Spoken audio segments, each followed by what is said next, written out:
In our story, in verse 1 of 2 Kings, we have a single parent who can't pay her bills. Her husband has died. The provider for the home is not there. She cannot make ends meet and finds herself subjected to the creditors. Being subjected to the creditors has placed her whole family in disarray. For she says, they've come to take my 2 sons, that is, to work off the debt. The creditors were knocking at the lady's door. She is desperate. But recognizing that this is a spiritual issue and not just a financial issue, she goes to the prophet Elijah and says, what do I do? I'm desperate. Elijah asked her 2 questions in verse 2. He says, what shall I do for you? In other words, what do you need? And tell me, what is in your house? What do you have? Elijah, if you really want to know the truth, all I got is some oil. There's some oil in my pantry. That's it. Elisha says, here's what I want you to do. Go to your neighbors and borrow from them all their empty pots, and don't borrow a few. Get as much, watch this, of your neighbor's emptiness. Empty pots. Get all the emptiness and bring it to your house. Just tell them you want to borrow that pot for a little bit. When you borrow that pot, he goes on to say, then go into a room and shut the door. You and your sons, you go into a room in your place of abode and you shut the door. Why? Because what God's going to do, he's going to do in secret. This is not for public consumption. Okay? Then I want you to pour the oil into the empty pots. Pour the oil into the empty pots that you borrow from your neighbors. So she went, she got him. She starts pouring oil into the empty pot.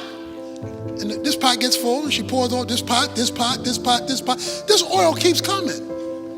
This oil keeps coming. She tells her son, go get me another pot. He says, Mama, that's all the pots we have.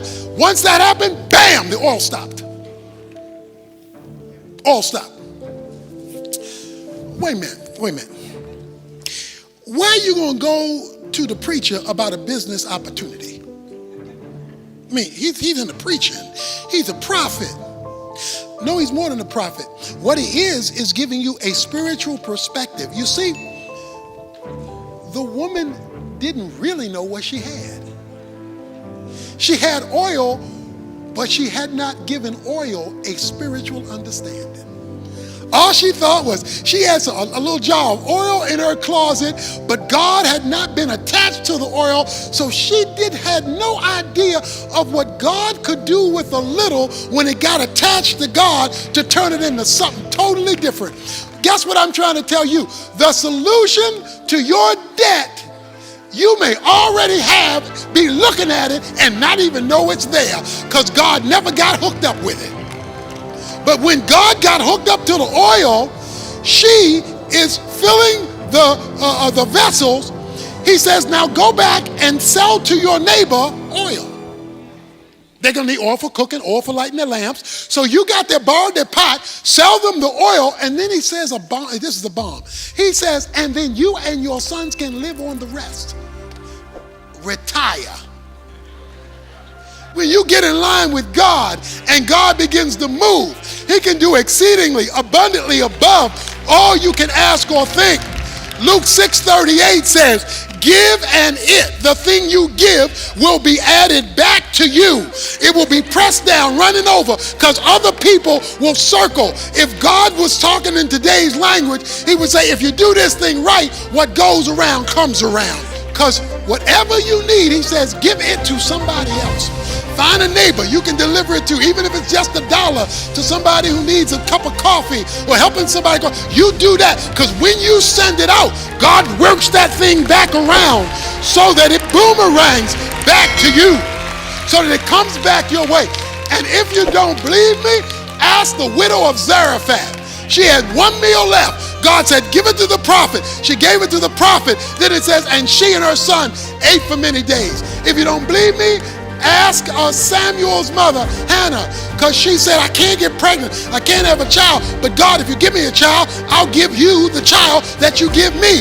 God said, when I heard you're going to give me what I give you, he gave her a child and then gave her a bunch of other kids on top of that. If you don't believe that, ask a little boy with 2 fish and 5 barley loaves.